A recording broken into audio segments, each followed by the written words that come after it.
மதுரையிலிருந்து காஷ்மீருக்கு சுற்றுலா சென்ற 62 தமிழர்களும் பாதுகாப்பாக இருப்பதாக சுற்றுலா ஏற்பாட்டாளர் தெரிவித்துள்ளார். 68 பேர் சுற்றுலா காஷ்மீருக்கு ஒரு 5 நாள் சுற்றுலாவை சென்றிருந்தாங்க.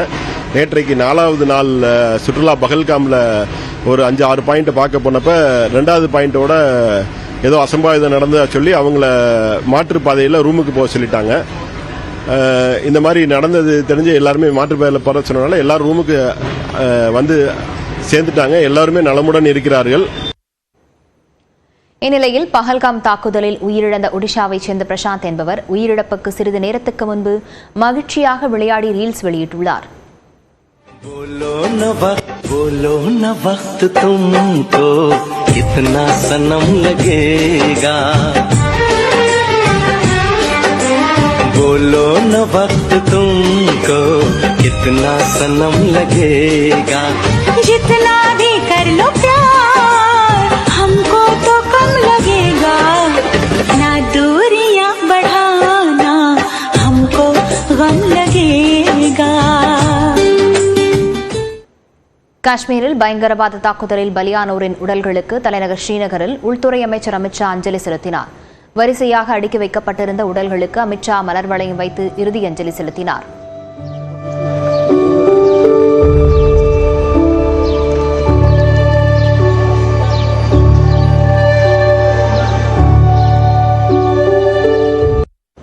இதனைத் தொடர்ந்து தாக்குதல் நடத்தப்பட்ட இடத்திற்கு அமைச்சர் அமித்ஷா நேரில் சென்று ஆய்வு மேற்கொண்டார்.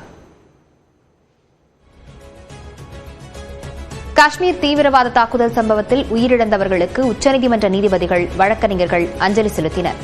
உச்சநீதிமன்றத்தில் நீதிபதிகள் 2 நிமிடங்கள் மௌன அஞ்சலி செலுத்தினர். அதேபோல உச்சநீதிமன்ற வளாகத்தில் திரண்ட வழக்கறிஞர்கள் உயிரிழந்தவர்களுக்கு அஞ்சலி செலுத்தினர்.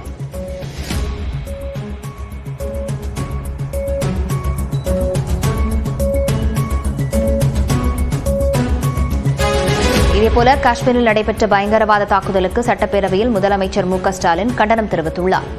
சட்டப்பேரவையில் உரையாற்றிய அவர், காஷ்மீரில் எத்தகைய மோசமான, கொடூரமான, பயங்கரமான சூழல் நிலவுகிறது என்பதற்கு இந்த தாக்குதல் ஒரு எடுத்துக்காட்டு என்று குறிப்பிட்டுள்ளார். இதில் பாதிக்கப்பட்ட தமிழர்களுக்கு உதவ உரிய நடவடிக்கை எடுத்திருப்பதாக முதலமைச்சர் கூறியுள்ளார். பயங்கரவாத தீவிரவாத அமைப்புகள் எத்தகைய எண்ணம் கொண்டவையாக இருந்தாலும் அவற்றை இரும்பு கரம் கொண்டு ஒடுக்க வேண்டும். இந்த தாக்குதலில் தமிழ்நாட்டை சார்ந்த சிலரும் பாதிக்கப்பட்டுள்ளனர் என்ற தகவல் எனக்கு கிடைத்தவுடன் உடனடியாக டெல்லியில் உள்ள தமிழ்நாடு இல்லத்தில் 24 மணி நேரமும் செயல்படும் சிறப்பு உதவி மையம் தொடங்குவதற்கு உத்தரவிட்டிருக்கிறேன். புதுக்கோட்டை மாவட்டத்தில் பணியாற்றி வரும் கூடுதல் ஆட்சியரும் IAS அதிகாரியுமான அப்தாப் ரசூல் அவர்களை நேரடியாக ஜம்மு காஷ்மீர் அனந்தநாக் மாவட்டம் பஹல்காம் பகுதிக்கு சென்று ஒருங்கிணைப்பு பணிகளை உடனடியாக மேற்கொள்ளவும் தேவையான மருத்துவ வசதிகளை வழங்கவும் அறிவுறுத்தியுள்ளேன்.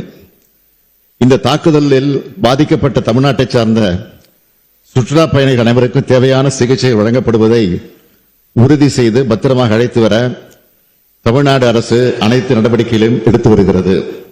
எதிர்காலத்தில் நிகழாமல் தடுத்திட ஒன்றிய அரசு அனைத்து நடவடிக்கைகளையும் எடுத்திட வேண்டும் என்று இந்த அவையின் மூலமாக நான் கேட்டுக் கொள்கிறேன். அத்தகைய அனைத்து நடவடிக்கைகளும் எடுக்கிற நேரத்தில் தமிழ்நாடும் தமிழ்நாட்டு மக்களும் என்றைக்கும் துணை நிற்பார்கள் என்ற உறுதியை உங்கள் அனைவரின் சார்பில் தெரிவித்துக் கொள்கிறேன்.